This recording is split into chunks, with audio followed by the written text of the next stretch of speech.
Well, hello everybody. Happy Sunday. Welcome back to September's first look at what's growing on here in the yard and gardens. Oh, September. In just about 3 weeks, we will have been here for 3 years. Complete 3 years, so that's going to be kind of an interesting anniversary. But September also out here definitely means fall is fast upon us. And believe it or not, I have already started moving some plants down into the dungeon, so we will definitely take a look down there today. But the landscape is changing fast here in my garden, so yeah, I will try and show you as much of this as I can remember to today. But let's get started, for it's already too late. Sun is setting sooner. Things are rustling. It's getting a lot windier. I do apologize for the wind noise. Still haven't figured out a functional lapel mic. Anyway, yeah, let's start looking around the yard and gardens as fall approaches. For a change, let's start at the very back fence here. We got some maters that have, gotten tossed over because of various blossom end rot issues and such. We've got this, we've got this interesting sort of curved raised bed that's been slowly developing as we dump compost onto it over the years. Gonna put some raspberries in here, and I might put some gojis either kind of here at the end of it or way down over there where you see that kind of gray stool. Haven't quite decided, but those gojis got to go into the ground soon. They're just sitting in their original hole. I've been pouring a bucket of water over them every day, but that's only gonna that's only gonna last so long. I really need to get on that. So anyway, that's this. Gonna look nice next year though. Here we have the walking onion bed, which, as I mentioned in an earlier video, I stopped weeding because I noticed that the places that I weeded, the onions all died. And then it kind of looks like the rest of the onions may have died off in here as well. It's hard to find too many of them sticking up this year. That's not good. But next year I'm definitely going to try and take better care of this. And I'm thinking about starting another patch of these somewhere where the snow melts off sooner and it doesn't get quite as boggy. So that'll be interesting. Future raised bed project and all that. Not necessarily in the curved bed, but I don't know, somewhere. You see some of those little onion tops. I was kind of hoping for more of these. I wanted to do a whole jar of these little things pickled. They are so tasty.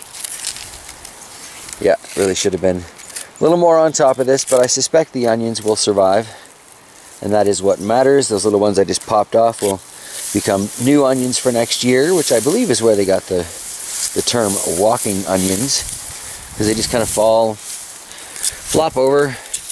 Wherever they fall, they grow for next year, and flop over, just kind of walk along.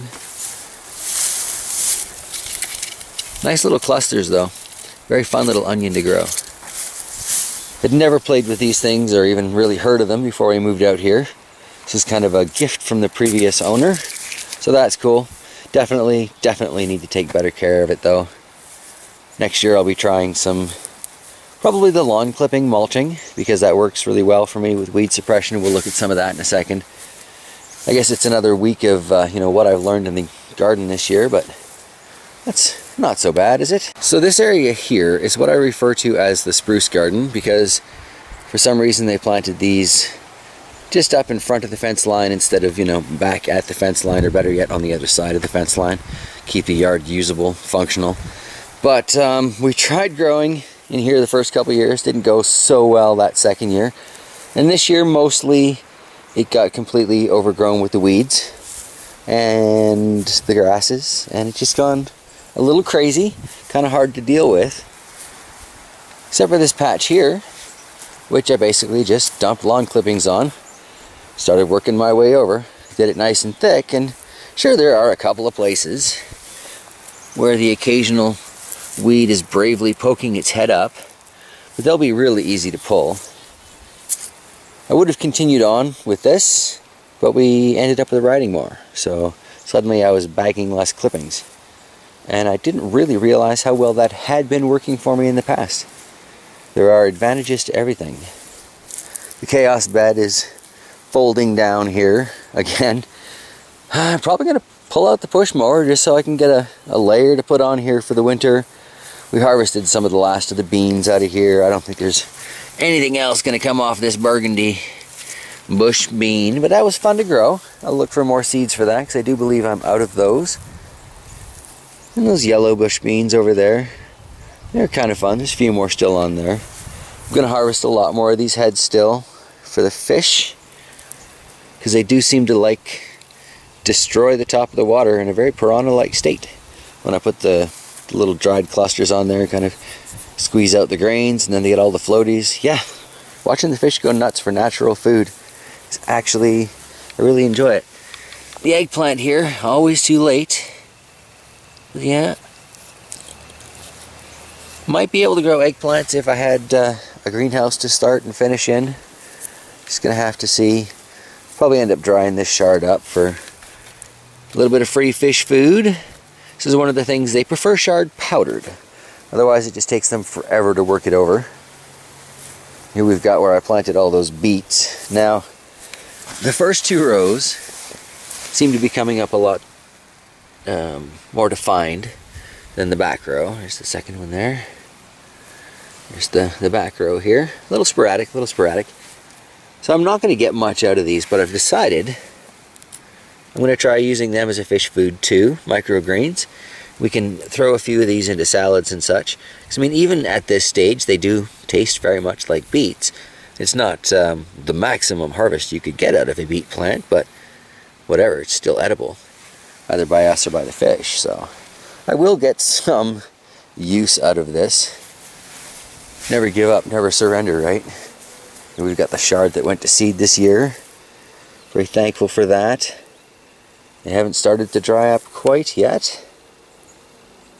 Might have to let it just full on stay out here and freeze in winter, and then they'll be dried for me in the spring.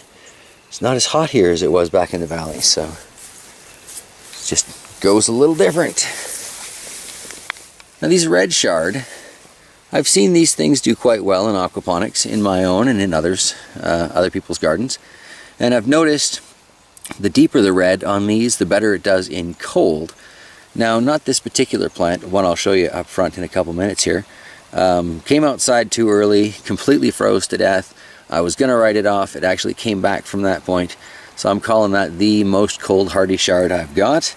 Thinking about bringing it in because of the red and, well, shard. It's food. If I can make money out of that aquaponics or save money, that's the goal. Finally got a cucumber. Huh? How cute is that? Big curvy little weirdo. So that's cool. I've got a lot to learn about growing cucumbers. Maybe that's how I'll focus things next year, with the year of 1,000 cukes. The radish bed clearly needs to be much more controlled next year, but I think if I cut it all down now, it's probably for the best, because these thistles are about to go absolutely everywhere. I'm probably still going to lose quite a few when I cut it down, but sorry, striped friend, I've got to take the plants. There should be some dried radish seeds in there for me though. So hopefully I can use those to start next year's radish plot. And I am just going to go buck wild with it. I'm going to sprinkle it out there. And I think Punky Rooster said she was going to try and send me some seeds for a radish that are all about the pods as compared to the bulb. So that's going to be really interesting. Carrots. Oh, I'm going to have fun with carrots next year. Again, I think I'm just going to do more of a sprinkle and give up this straight up line thing. But I'm a little torn on that because once I mulched it, you know, I've got like what, one weed in here, and then basically the rest of it is carrots. So while this was annoying at first because I hadn't mulched it, I was trying, you know, to skip that part of it this year, see if it made a difference. After I did do it, it made a difference all right. And I am going to do this with carrots every year. Very much thinking about doing a carrot harvest just so I can get a total weight on all of these things. Might even do that on Tuesday. I know they don't keep for terribly long, but I was using the mandolin slicer, drying up some super thin slices of carrots in the dehydrator, crumble them up, flake them up, and wouldn't you know it, the goldfish will eat them. So there you go, beta-carotenes, good healthy nutrition. I can dry up the tops. I'm betting the goldfish will eat these too. So that's at least one way to preserve it and get some value out of it. Gonna dry some of these tops for ourselves for soups and stews and such anyway. Might try freezing some of these. I guess you can keep them in a fridge for a while. Oh, one thing I was gonna ask the greater population here.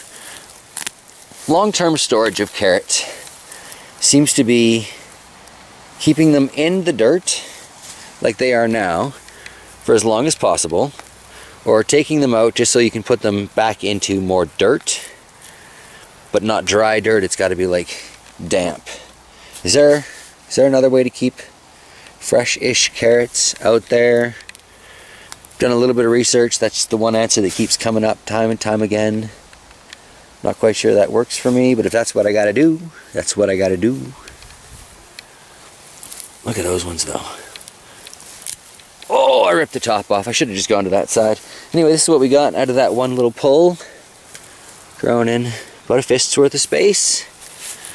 They're not huge carrots, but whatever, I don't care. That one's kind of funky, like that. We were back here trying to pull this guy out though. Pull the grasses out, give it a wiggle. Those are funky carrots. I kind of like those Danvers. I'm gonna look for more seeds for those. Let's take that one out there. I shared a hilarious video from Michigan Snow Pony, I think, about carrots on my G+ profile the other day. If you follow along on that, I tend to share a lot of weird stuff on there, kind of like people do with Facebook. I just prefer the platform, but anyway, yeah, hilarious. Don't worry about thinning your carrots. Short version of that. Anyway, not too bad. So those carrots came from about two fist widths, I guess, of garden row. That's not bad. Best year for carrots ever. It's been a really good year for corn, very educational. A lot of these small itty bitty cobs where I didn't spread it out because I wanted to see. You know, here we can see like 4 or 5 stalks there. Those ones are even tinier. Then you move out to, you know, the stalks that have some really good spacing, and hey, what do you know? Looks like a proper commercial sort of cob of corn. I mean, not all of them. This one here is still a little stubby. Oh, that's a lot stubby. It's probably like 3 kernels on that. But a lot of these look like they're ready to bring in. So I'm thinking about maybe trying a corn relish. Kind of a pickled corn relish. Use this up. Something other than corn on the cob, because most of these just didn't really produce enough to be worth cooking as an ear of corn. You know what I'm saying? Still waiting on this volunteer tomato to take some color. We put these fruit on nice and early, so I got excited. And I'm going to let it stay out as late as it takes, because, well, I want a Manitoba Hardy tomato variety. This fell last year, came up on its own when it was ready this spring, produced fruit. So yeah, if I get something that goes ripe, bam, that's yet another cherry tomato variety for the garden. Hooked on cherry tomatoes out here, or at least small to medium size tomatoes. Oh, the bunker garden. Look at that. That's not bad. How is it? Oh, that's really not bad. That is a Better Boy hybrid. Seems to have done quite well in the bunker garden, which I haven't watered anywhere near as well as I should, and there are about 1,000,001 things that, you know, I've neglected on here. And of course we had all those blossom end rot issues. We saw those in the earlier compost clips. But all in all, these 3 plants have put out the bulk of the tomato weight from this year's harvests. And, you know, there's an awful lot more plant numbers growing in the grove than there are just the 3 in the bunker here. So that's quite a statement, really. Quite a statement indeed. These celebrity hybrids in the middle, really very pleased with how well they have done. We like green tomatoes, so if these guys don't fully ripen up, that's no great loss. We'll still find a way to use them up. Not too many of them had the blossom end rot issues. Still a few hanging on there that do. But all in all, seems to be a nice productive tomato for me, so definitely be growing celebrity hybrids next year. This better boy, I don't know. I should probably keep trying to grow this one too. It's got some nice numbers on it. Just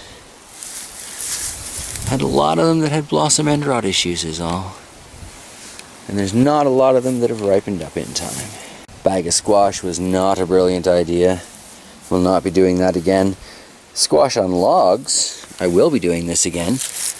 This isn't darkening like it's ripened up yet, but this is taking the kind of the color that says it is, so I'm a little confused, don't quite know what to do about that spaghetti squash. Could have been cross-pollinated though, so it might have, who knows what kind of interesting characteristics going on there. One and only acorn squash down there, again hanging over the log. Thing looks beautiful though, very nice shape to it. No rot that I can see, which in the past has been a big issue for me with the squash. Hence, I've got it kind of resting off the log. Same with that one there. And again, no rot on that. So that's a success. Yes to logs. No to multiple squash in a fabric planter. Every year is learning. Again, I need to break out the push mower. I need a couple more layers of lawn clippings on there before summer is fully finished for us, so I can plant some, what is it, taters. We're going to try and grow taters in here. So that's going to be interesting. Going to be very interesting indeed. Pulled up a bunch of scrub branches, thinking I might just start another raised bed garden there. Seems to be working with that one, so why not, right? The herbs in Troll's garden here needed a deep watering today. Looks like they kind of still do. They seem to have sucked the ice sled pretty dry here, but this was a very limp sage earlier, and I don't know if you've grown sage, but that's never the sign of a happy plant. Looks like I should have some really good seed development going on in these dark opal basil seed tops. So that's good, because I'm going to have to be taking this out of its planter soon. The sage goes in as is, the rosemary goes in as is. The basil planter will be going in probably with a pepper plant in it. Same for all three of these tomatoes. Now these are the 5-gallon fabric planters. So I think I'm going to put one of the sugar rushes in each of those, because I've got 3 here. I've got 3 varieties. It just seems like a good idea. You may notice the fabric planter Nepalese bell not with us. Fear not, it's just not outside anymore. Toying with the idea of trying to take the mouse melon in, because why not? Never tried to overwinter one of those. Could be interesting. It's in a fairly reasonable container and has plenty of soil in there for just one plant. So if I find a little tray I can put underneath that, or even maybe cut the bottom off one of those other planters, might be able to try to bring that in. That basil is toast. Probably put a pepper in that planter. These 2 pepper plants, yeah. This sugar rush peach is pretty toast, but not completely. So I'm undecided, and this ahi, what is this? This is the ahi lemon drop. Has fruit, has survived everything else up to this point. I am honor bound to bring that plant inside. This mint, we'll see if it sprouts back after the winter. The grapes and the strawberries didn't survive in that planter, but it's mint, it might make it. The post-hole pepper patch. Parts of this will be repeated, but the part that will not is digging them into the ground. This was too much of a pain to mow around, and it's just not worth it, I don't think. Not terribly thrilled with the results that I got out of it. So, many of these plants will be coming inside, as we've previously discussed. And I know my color contrast does it no justice, but I have to ask, is it ripe yet? Is it ripe yet? Is it ripe yet? See if I can reach a third one here. The complete selection of colors. So it's all comparative on the camera. I know this one isn't ripe yet. They never actually ripen is kind of the story I'm getting from people, but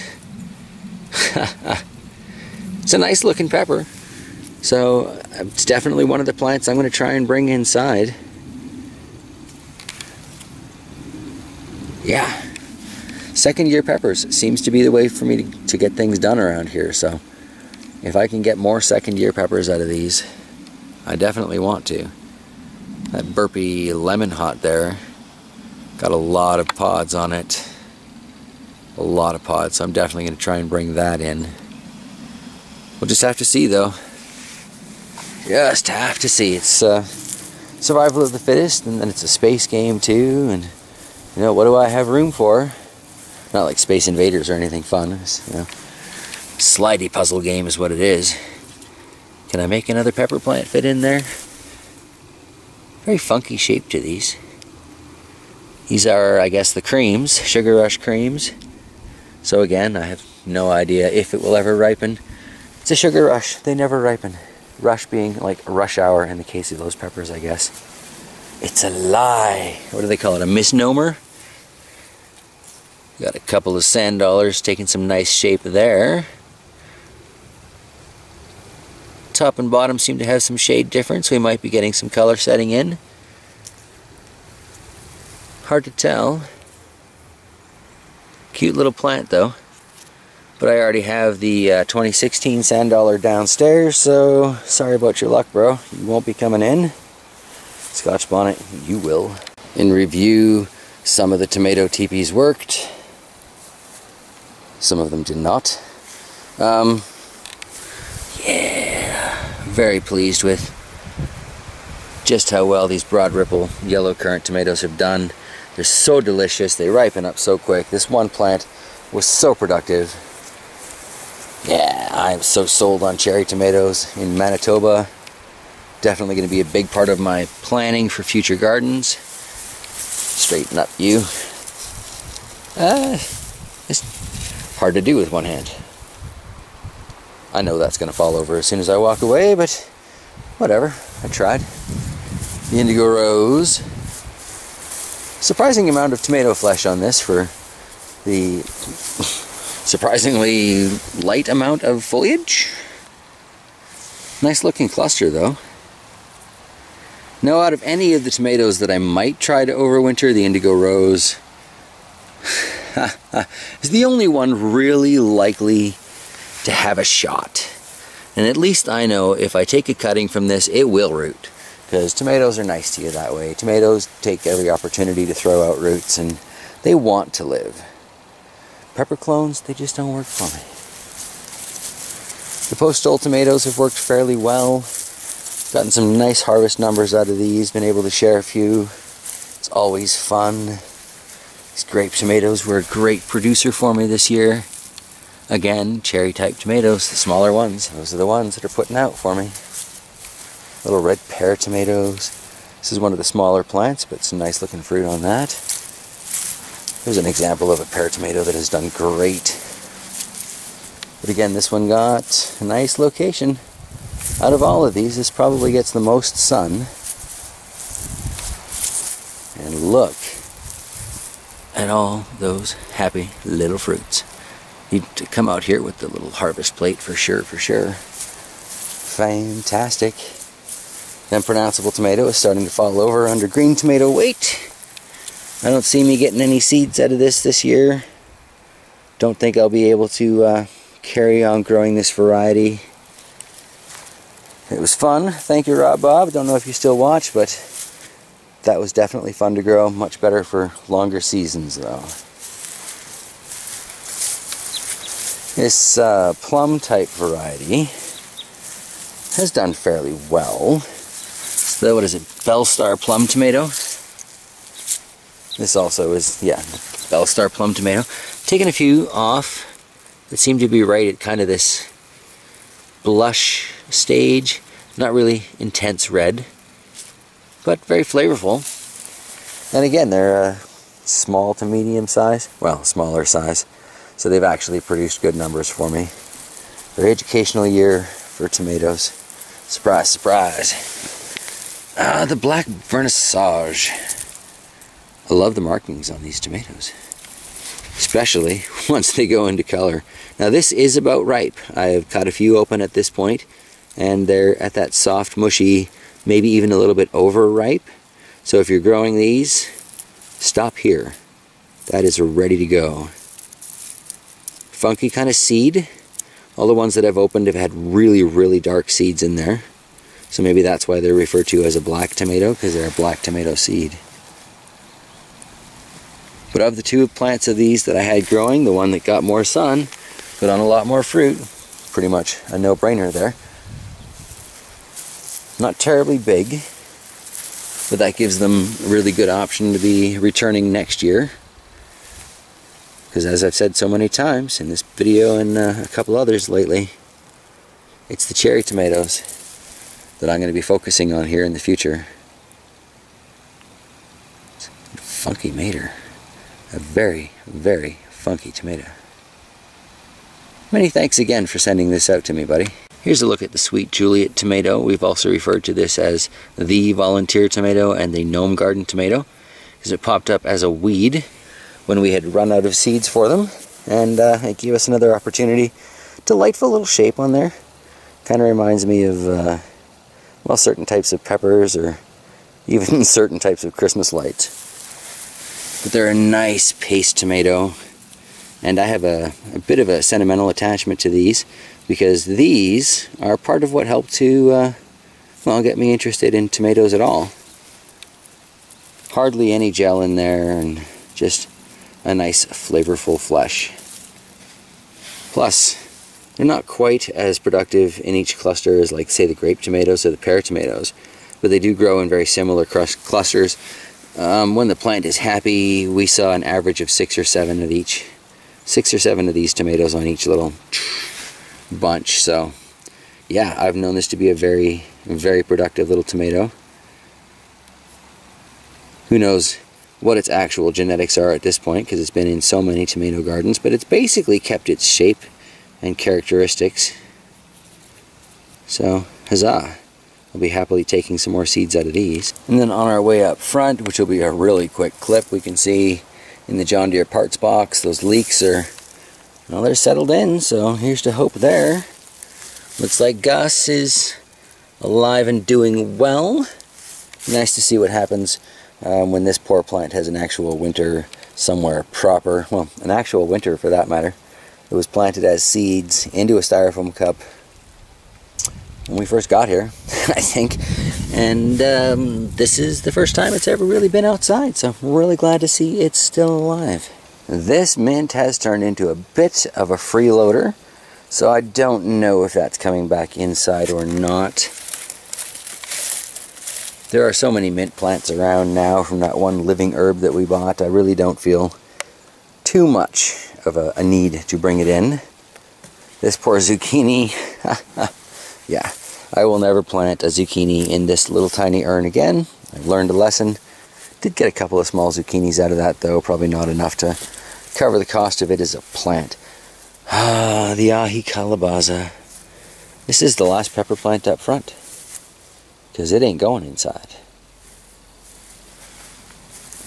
Something missing there. We'll check on those in a minute. And then, I was saying earlier about the shard. This is the one, well actually it's 2 plants, that survived completely freezing, then came back and grew nice and tight all summer long. Sorry, I'm crunching some very dry leaves as I move around here. And I'd like to transfer these into the aquaponic garden just to see if they can do it. Generally switching things over is a bit of an issue, but I don't know, this plant has proven itself as a fighter, so why not? Growing the shard up front definitely proved to be a better idea than the cabbages and kale. And that one corner, that just blows me away. This thing is massive. Yeah, gonna have to look up a recipe for, was it shard relish I heard that you can make with this, so try and put this to good use before the season is done. Like I said, you're coming inside though. And for that matter, so are you. Everything else is pretty much in the windowsill or in the dungeon at this point, so let's wander into the house, shall we? Oh, Lazzy, zip it. Doesn't like to be on the camera, but he better make sure his voice is there. So the windowsill mint has recently gotten quite a haircut. Came back to life. It's kind of interesting though. Being in the containers, the roots were continually turning black, and it's almost like they burned inside the cups. And then I'd clean it up and water it up, and new roots would grow. Kind of the same situation happened here on the basil. This basil is in some pretty sad state. But look at this. This is the Reaper that wouldn't grow from downstairs. Give it an opportunity and just look at it grow now. That's fantastic. Beside it here we've got the one surviving bad brain seedling. So that's not bad. Was thinking about moving them downstairs now that other peppers have gone downstairs, but as my loving muse pointed out, did they like it downstairs? No. Well then, you know, kind of enough said, right? Speaking of which, let's go downstairs. And welcome back down into the dungeon. Okay, Bill, you were asking about the kite here. It is just a kite. We saw it on sale for 10 bucks. I'm like, that is the coolest kite I have ever seen for like a 10 spot. I'm totally gonna buy it. It constantly crashes left every time we fly it, regardless of what type of wind I'm out there in. That sucker will crash down and to the left. So it became just kind of a decoration. There are some old-fashioned ships, like pirate ships and stuff, that I'd love to get, that they do with the kites too. So just kind of a really cool decoration at this point. I figured for the 10 bucks, why not throw it down here? Nicer than looking at the pink fiberglass back there. Still got to cover the wall. What do you do? Still kind of thinking about putting some plywood on that and a bit of chalkboard so I can do a kind of a semi-educational platform. I have a lot of things that I want to say about gardening, and I think actually just a good old-fashioned chalkboard is going to be the best way for me to get my message across. I'm an old-fashioned learner. I think I'm an old-fashioned teacher. Anyway, we are down in the dungeon to look at what's growing on with the rest of the plants, and you're probably wondering, you know, where did the missing pepper plants go? Well, you may notice it's kind of bright over here. The corner that has always been dark. Figured I'd throw one of the flows at it and see how it goes, you know? So this year's initial gardening attempt down here begins with just a standard shop light, 2-tube fluorescent, hanging, you know, from my rafters.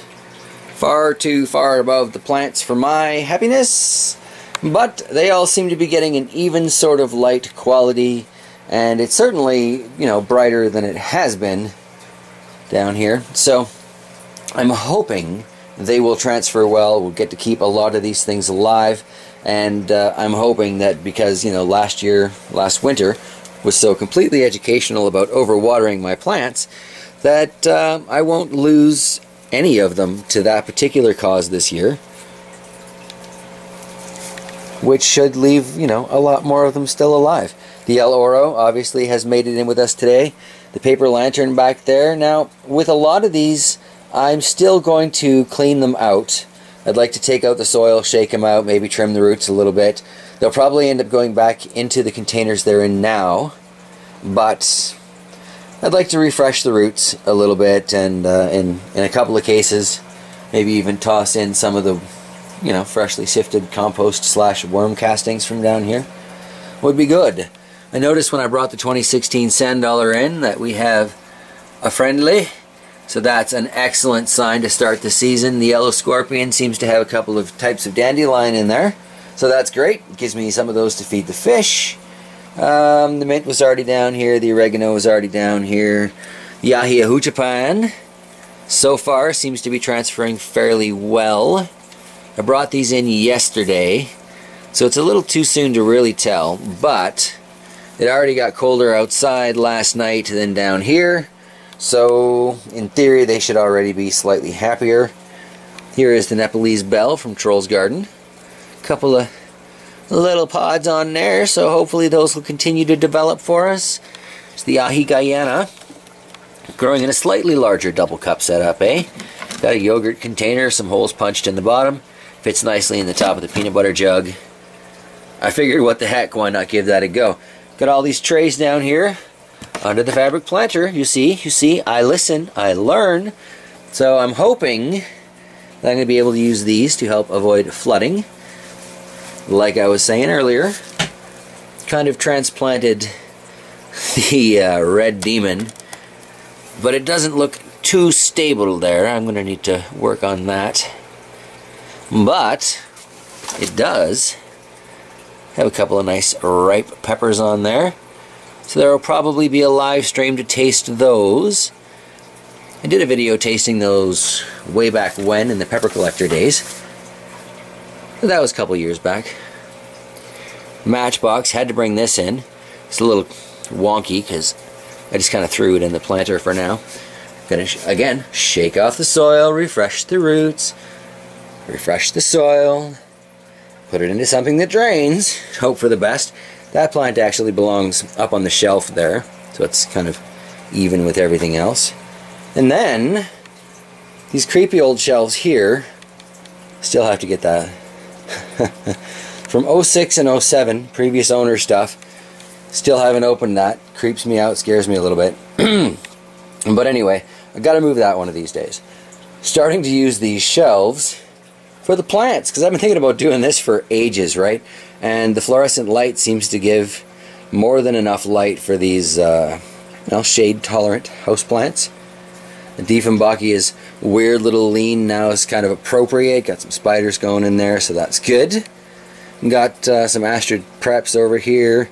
A couple of those rooted sage cuttings. Got another mint cutting in the back. Another little mint that was on the Darwin table. This is the black lace elderberry cutting that still hasn't found its way outside. And my little parsley from the Darwin table. So that's going to be kind of interesting as that fills in, and might get a few more of these clippy lights. This one's got a whopping 6, maybe even 4 watt bulb in there. Was ridiculously cheap on Amazon. Didn't think much of it, but in this kind of a scenario, for the wattage it's using, why not? It's a nice little boost. Might actually be a good thing to get one for there. And then I'll clean this one out here and do the same thing there. Why not, right? Because I mean, the spider plants would be just fine on the edge there. And you can never really have too many plants cleaning the air in your home. Was testing these PVC LED strip lights the other day. They still come on just fine. I'll show you that now. But it looks like when I do finally get some seedlings popping up on the Darwin table, I'm going to be putting them in here. I might just take this shelf off of the bottom ones and put it on something higher, because one thing that's always kind of been a pain in the butt for me is the fact that I have to bend over so far to water this. It's very hard to access the back of it, so a subtle rearranging there would not be a bad thing at all. And really, we're just going to pan up a little bit here.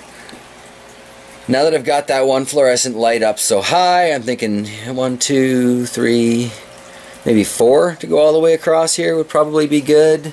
I could probably put that light back over the table behind me that we're used to it being over last year. You know, like, I should be able to really get a lot more growing space out of the dungeon if my larger plants can handle this light at that height. It's all about the spread, right? And then I'm still looking into a couple of different LED options.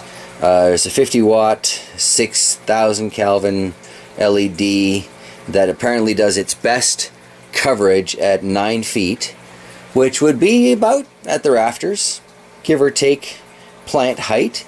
So that is still an option for me, and 50 watts is less than, what is it, 2 times 32 or 36, something like that. So 60 to 70 watts for one of those. You know, save a penny. It all adds up. And the way hydro rates are getting jacked out here, it's a lot more than a penny that gets saved. One of these days I'm going to open that thing up. There are potatoes in there that were here when we got here. Last time I checked, they are still alive and sprouting in there. Very weird, but that is life. I need to make better use of this shelf space here. I do have a space heater set up to use in here if necessary.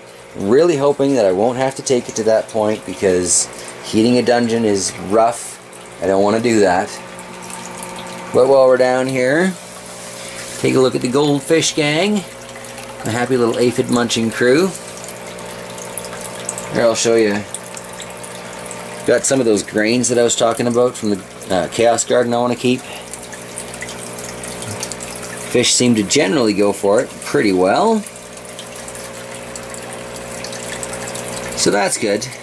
Free food. Right? It's all about being resourceful. And then I was taking a bunch of cuttings off the mint. So they generally take most of the leaves off of it pretty quick. So while it kind of looks like I've got a little floating forest of mint going on there, that'll be cut down to nothing by these guys within, oh, I'd say 3-4 days. Be nothing but stems and vines and little bits of twig.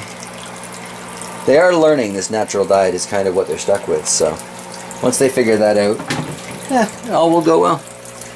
It's good healthy food. I mean, when you think about it, actually probably healthier food. Not that the stuff that I was feeding them wasn't healthy, but it is 4 years old.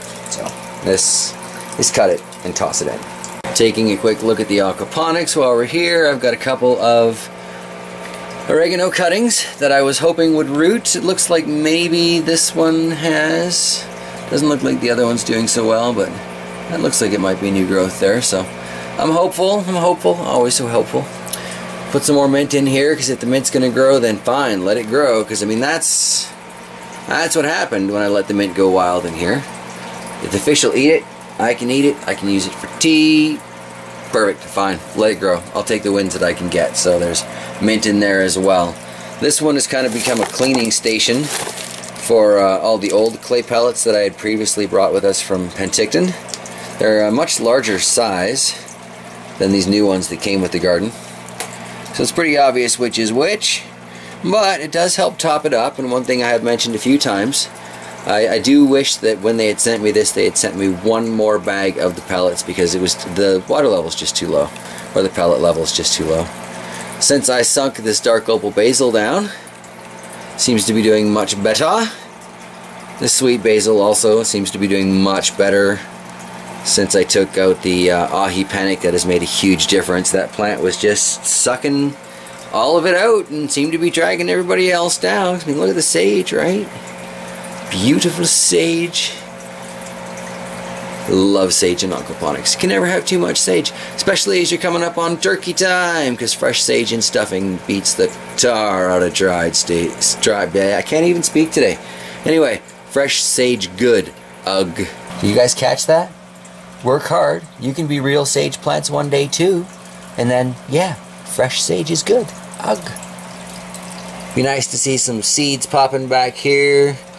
The Jay's Peach Ghost Scorpion and the Carolina Reaper, you notice the strange planting pattern there. I only had 2 seeds for each, so that's kind of why they're set up like that.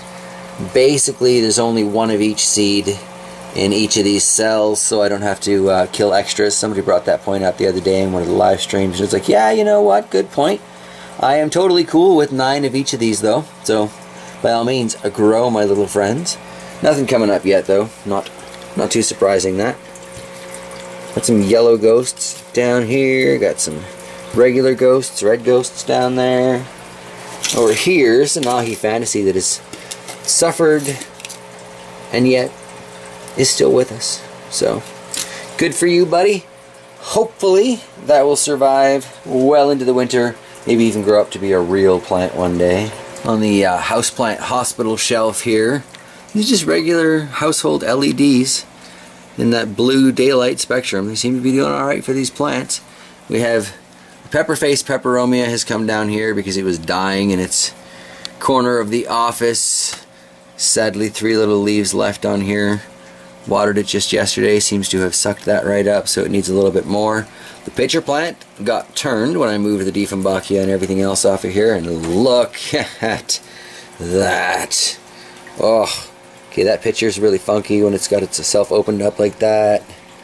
That one's all funky and opened up. This one is massive, like go buddy. Still hasn't opened up yet though. So that's really cool. This has turned out to be a very interesting plant to grow, mostly because I keep thinking it's dying, and then all of a sudden, bam, it's like super alive. And it gets such a glossy green to it. Almost looks like plasticky at the vine. But here we go. It's growing. It's sending out. Hopefully that'll grow up to be another pitcher. And this should, yeah, be yet another bit of growth off the top. So it's getting even bigger.